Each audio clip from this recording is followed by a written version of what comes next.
for the organization, or there was a challenge, a bunch of chefs in D.C. So this was years ago. It was my B. Smith days, and I learned a bunch, like what was in gluten. I mean, what gluten was in and what wasn't. And of course, we know more now than we did. This probably maybe over 10 years ago. Mm-hmm. What was interesting though, when I did my barbecue restaurant like 2 years ago, because now it's on 1,000, right? So what you think, the jerk was the big thing, right? So gluten people were like, well, what's in that? I'm like, well, it's jerk spices. You know, and he asked me, can you look at the label? I'm sure I can look at the label. And I know how the government works in labeling in these big companies, and how they can, you know, how the whole labeling works for other things. But there was this one thing that you see it a lot that just says spices. And then all, you know, I know how these anti-caking, these actual caking and all that stuff. So it was, and a lot of the people that were true celiac that would be shut down for 2 weeks, they would just say no. And you know, chefs are like, there's no flour in it. Right, what's the problem? But it's just, you know, to hear you talk about it, it's really amazing. It's a little shocking, a little sad, but you know, I'm learning a lot on it. So, How's our volume? You good? oh, sorry. Is it, you know, where do you see it going? It's not an interview question, but I'm just curious as to, like, is it really big? Is there a small amount of people? Are we still diagnosing? We're still diagnosing, but 1 out of every 31 people have celiac disease. Oh, wow. So that's a huge percentage of the population. And if you consider the fact that only 40% of the population has actually been diagnosed, that's, you know, huge upside. I think the thing that we've found is that when they changed wheat in 1942, they decided to modify the grain itself. And they went from these tall stalks, the amber waves of grain and all that stuff, these huge tall wheat stalks, to these really short, efficient, high, packed, little dwarfed grains. When they modified them, our body now doesn't respond to them. So over the years, if you look at GMOs and how they've changed, look at peanut allergies, skyrocketed. Oh yeah, wow. Back when we were coming up, nobody had peanut allergies. Yeah. Everybody ate peanut butter. Everybody ate peanut butter. It wasn't a big deal. Same thing now with wheat. Once the modification process started to take place, people's bodies are like, wait a minute, that's not the food that I grew up with. That's not the food I know. Wow. I can't digest that. I can't break that down. So your body starts to kind of reject it. So we're seeing an increase of food allergies. A lot, personally, I think because of the genetically modified organisms that we're planting now, and instead of just traditional crops like we used to. Wow, that's scary. Yeah. 42. They changed wheat. They changed That's like, oh, we, you know, that's, I mean, just think about how crazy that thing is. We changed wheat. What? It's changing. We're gonna make water taste They good. changed everything. They changed everything. Everything. They And changed In wheat. fairness, I don't think it was because they wanted to change it for the sake of changing Right. it. They were trying to be more efficient, trying to plant seeds that were more effective and could withstand drought and all this other stuff. And I get the changes, but what are the long-term implications on the body? And that's what we're seeing now. Yeah, the doctor I was with this weekend at a retreat, he was talking about vitamins, whether we needed to take them. And he said traditionally he had been against vitamins and that there was no need for that if you ate properly. But he said because food is no longer grown, Absolutely. you know, it's grown in deficient ground, and so it isn't able to pull the nutrients to give you what it's supposed to give you.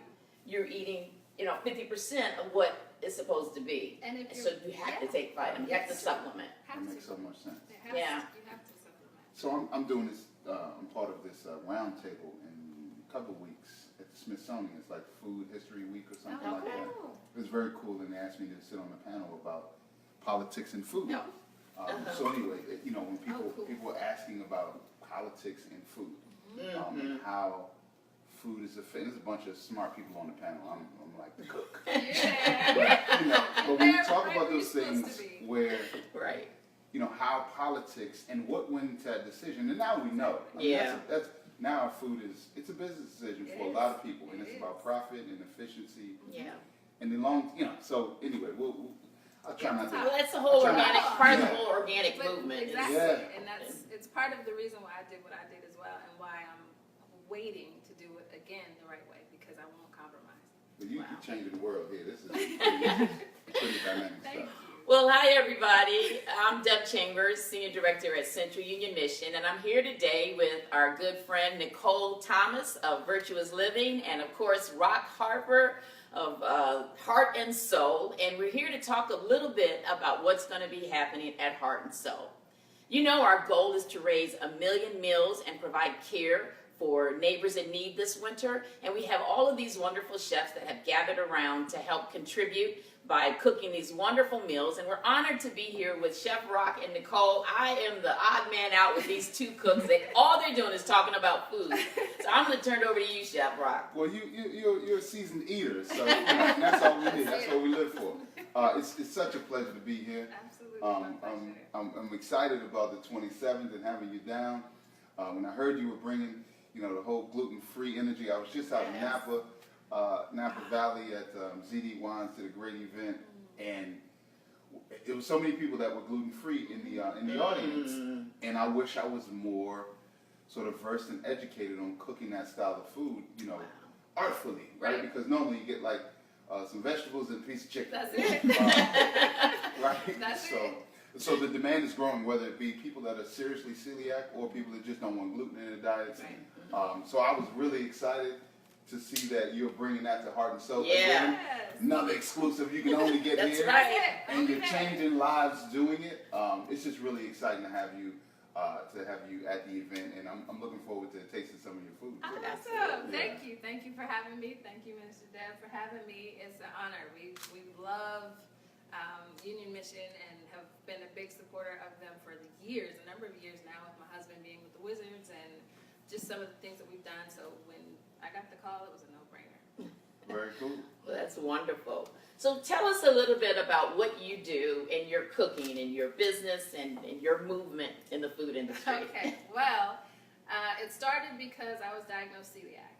And in 2007, I was diagnosed with celiac disease, which is a severe gluten intolerance, and my body does not respond to gluten at all. For me, it's actually life-threatening. So there's a range, just like any other disease. There's a range of people, the responses that people have. Some people are intolerant, they get a little upset stomach, but they can manage, kind of like lactose intolerance.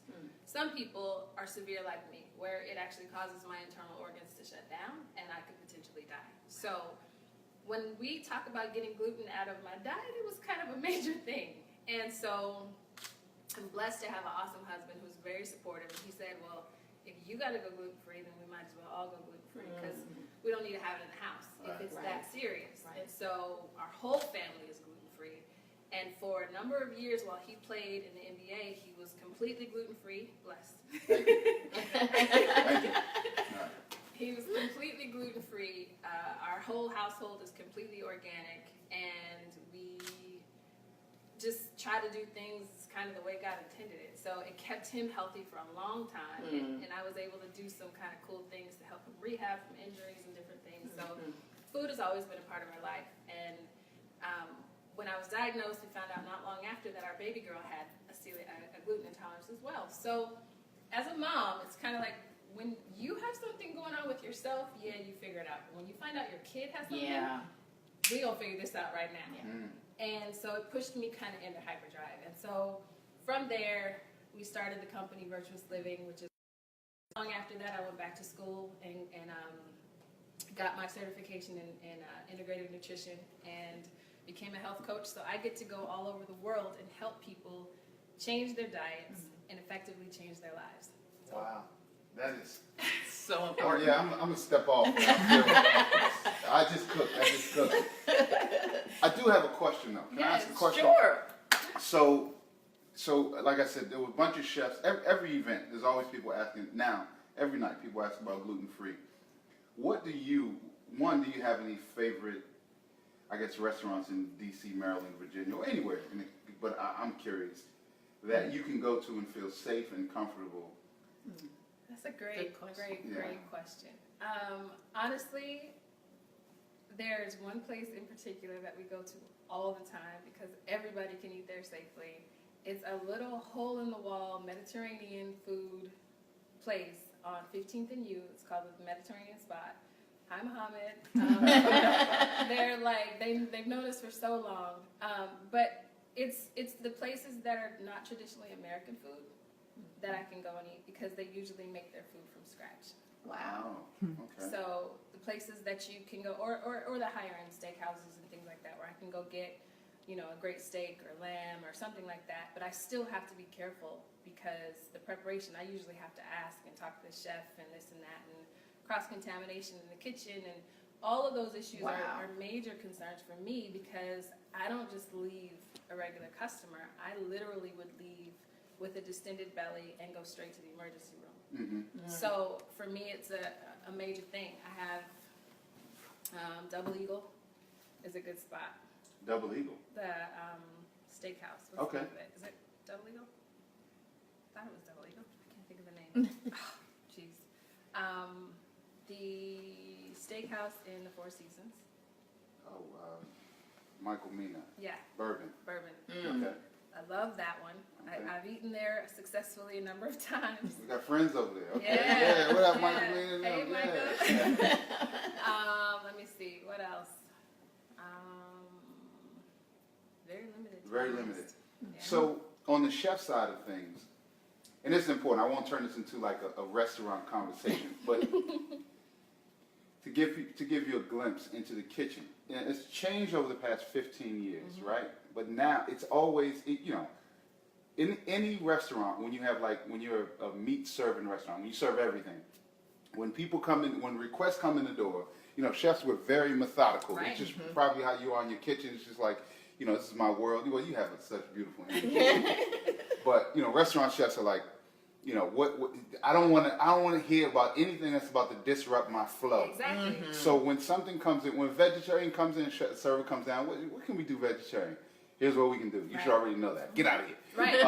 And then, you know, vegan, gluten-free. So gluten-free, people get like, oh, they just like, oh, really? What's you know, what did they, blah, blah, blah. They came to the bread tasting. Right. You know, want gluten-free bread. What which kind of happens, you come to the bakery event and you want gluten-free, and then you're mad at me because I didn't. So, but I don't know if both sides understand, right? That's how, like, growth happens. Yeah. And being compassionate. Yes.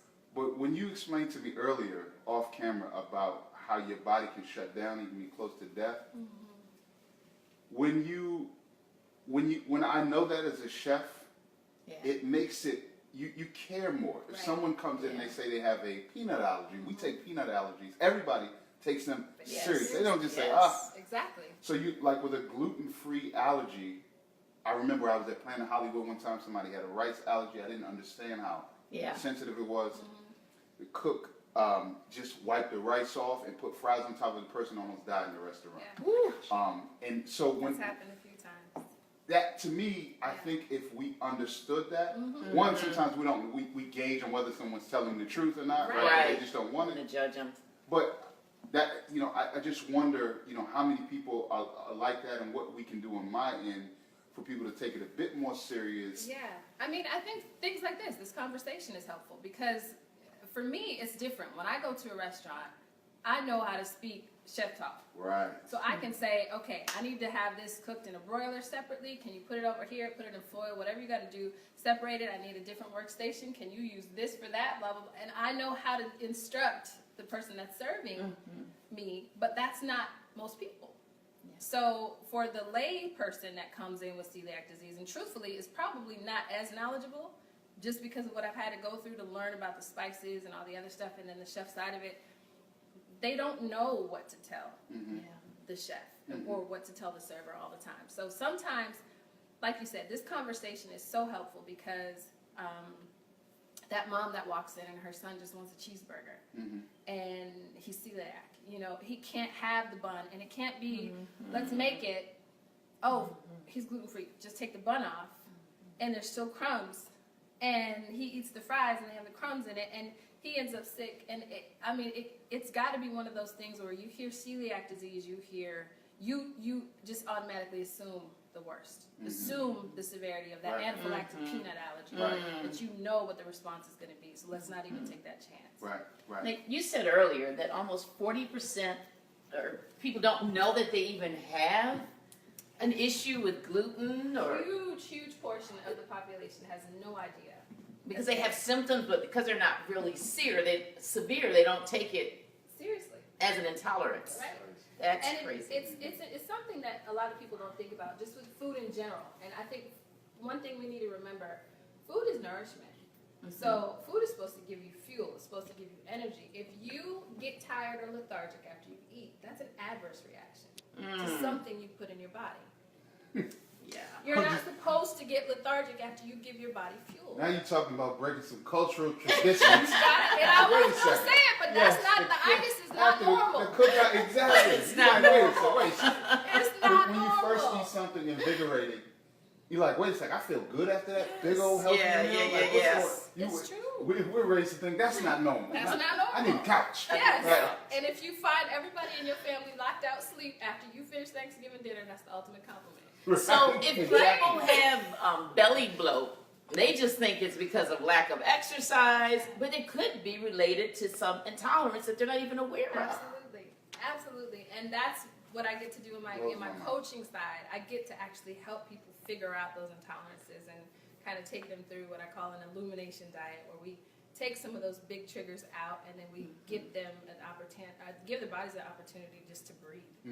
And then they end up saying, "Oh my gosh, I feel amazing. I just took 4 foods out of my diet. What happened?" And we introduce them again, and they feel awful, so they can see how their bodies are reacting to that particular food. Wow. So you're coming to Heart and Soul, and you're going to be cooking. Yes. I can't And wait. so anybody that comes that has questions about this, they'd be able to talk to you Absolutely. and get some advice and your input. And Please come talk to me if you have, any kind of food sensitivities. If you have questions about family members, if you want to just consider it for yourself. Whatever it is, come talk to me. Taste the food. You'll realize that it doesn't taste any different. That's good. Taste the food. What are you cooking? Give us some. And I think that's important especially for Heart and Soul, for people to interact with you, because it's like I do a lot of plant-based eating, right? My friends call me a fake vegan, right? And I am. I said I'm a vegan that eats meat. Right. What? I eat it for work, right? I gotta cook the food. Right. But I truly believe in a plant-based diet. But what I think one of the restaurants get it wrong, or we could do better, by simply not calling food vegan, right? So, because once we say vegan, then we say, but I want flavor. And you're like, It well, doesn't have to be. it actually will be good. Right. Yeah. So with gluten-free, so we do want the gluten-free people to have a great experience. Absolutely. But the beauty of it is that it's just good food. Yeah. So I'm excited about everybody else. That if it's 20 people that are gluten-free, the 980, I'm putting that out there, who aren't gluten-free, can come up and just taste some good food. That's it. Yeah, have fun. I love That's it. Good quality ingredients, real food. That's it. We need to have you in the battle next year. and with like a gluten-free A battle. gluten-free do battle. it. That's Oh my it. gosh. I love it. Absolutely. Let's do it. I'm down. Okay, I'm all the all way right. down. It gets hectic up Listen, there. what I didn't tell you is my background. I was a basketball player. Were you? Yeah. Oh, so you So I'm a in the competitor. paint with it. I'm a competitor. I was a guard. Were you? I was a 2. Okay, you The shaking them lights up. out. Say your school. Say your Shoot the school. lights out. Oh, you see the wrist action? What's your school? Syracuse in the Oh. house. Yes! Syracuse Okay. Orange in the house. My husband and I both. That's where you That's met. where you met. Freshman year. Oh, 20 years ago tomorrow. 20 years. Oh. They asked me to be his girlfriend 20 years ago tomorrow. Oh. That is beautiful. Now, speaking of your husband, Atan is going to be at Heart and Soul as well. Yes. And I think, is he serving as a sous chef? He's my sous chef. He's your Yes. That's what's up. Yeah. So he's going to be the biggest thing in the room in April. Well, you can't get, sous chefs or restaurant employees, sometimes they have an opportunity to get missing. Yeah, no. Want to take a little too many No. breaks. I got too much stuff to do. We Like, know- where's my sous chef? Like, Right there. You're not going to miss it. right.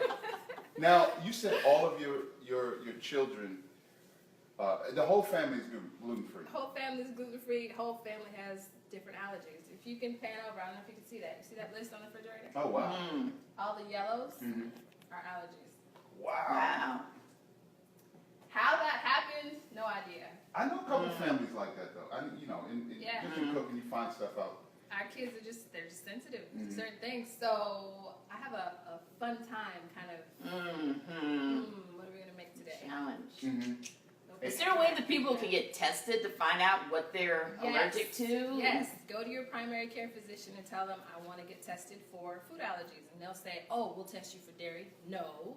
I want the test that tests me for 97 different foods. And there's one test, it's just one blood test, and you can get it done. 97 different 97. Oh, that's a good thing to know. Yeah. Yeah, you know what? I think that I need to have that test because it just sometimes you just feel, and I just know your body doesn't lie. And you think it's something else, but it's it's always been really interesting. So on the same line of like what we're doing at Heart and Soul, bringing food together, changing people's lives. We're trying to serve 1 million meals this winter. That's so amazing.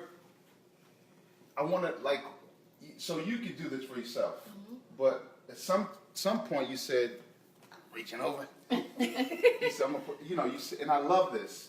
You said you were going to do it for other people. Like this is about other people. I mean, you've turned it into. I mean, this is for other people. So to me, that's service. That's using your gift and your space in life to serve other people. So how did that come about? Long story short, I'm a Christian. Bottom line, and the bottom line of being a Christian is to be like Christ. He was the ultimate servant. And everything that we do is supposed to be a reflection on our love for him. So if I'm not doing something to bless somebody else, I'm not doing my job. All right now. That's a t-shirt. A hat. That's beautiful. If I'm not doing something to bless someone else. So this is the product line that Nicole has created. And tell us a little bit about this. I know it's your pride and joy, one of them. Yeah, they are. Well, yeah, one of them. My other three are gone, but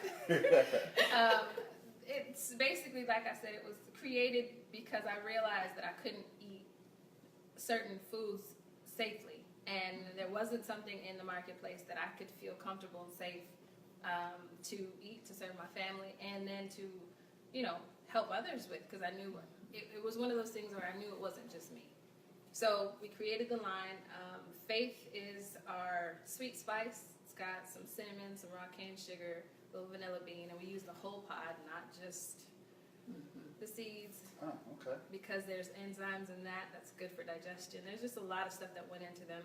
Love is your all-purpose blend, and that's why I say literally I put love in everything I make. That's my So literally I put love in everything I make. And then Hope was created for my dad, actually. He's had hypertension. He's had open heart surgery. So he needed a diet that was decreased. I don't know if you can see this here. It's just like, it says rosemary, onion, cayenne, smiles and laughter. And this one has hugs and kisses. And it's kindness, warm thoughts. Yeah. No salt, not gluten. Like, I'm going to tell you what's that. It's just clear. Yeah. It's just really clear and to the point, and that was what frustrated me. So we're looking that way now.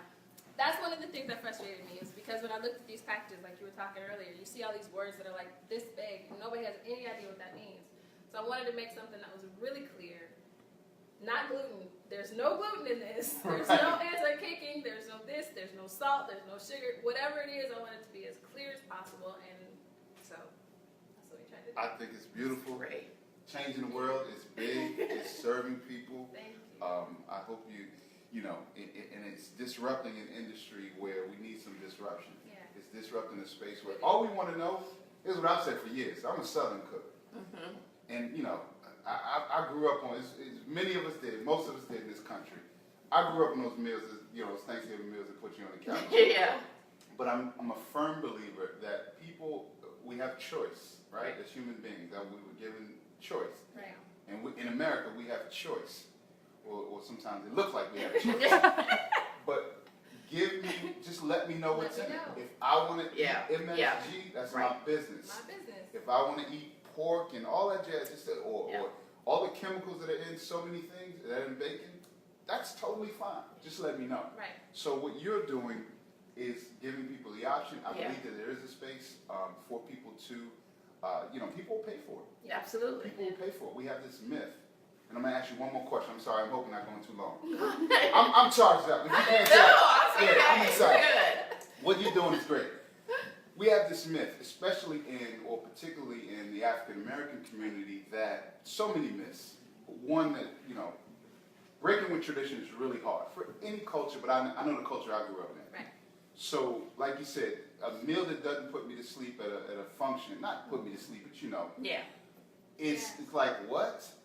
So the salt is a big thing, and the sugar, but gluten. So when it's like mental health, right? We just don't address it. It's like, oh, there's nothing wrong with me. Right. It's like, no, it's okay to say, I saw a therapist. That's fine. That's fine. Right. It's a good thing. And it's okay to look and say, and I'm allergic to gluten. So my question is, in your experience, how has that been particularly in the African American community, as far as the reception or just approach to gluten free? It's a great problem. It's a great question.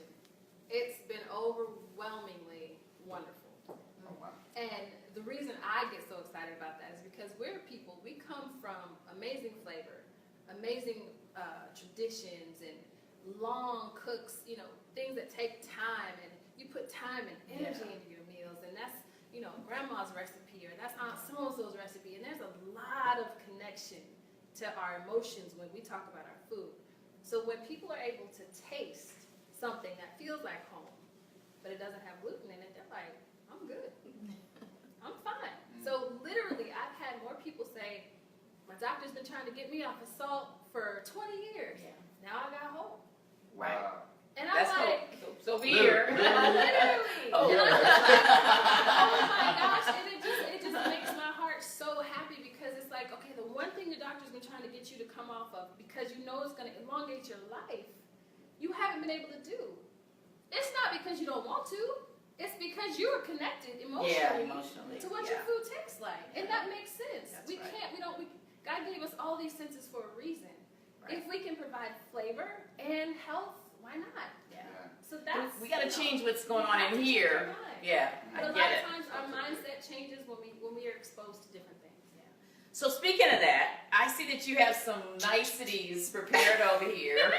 So I'm going to try a different format because the Wi-Fi keeps cutting out. Oh, okay. So how about if we'll segue into your next topic, and I'm going to restart this. Okay. Okay? All right. So, Beth, can you see what we're doing? Have mercy. You got the heat on in here, girl.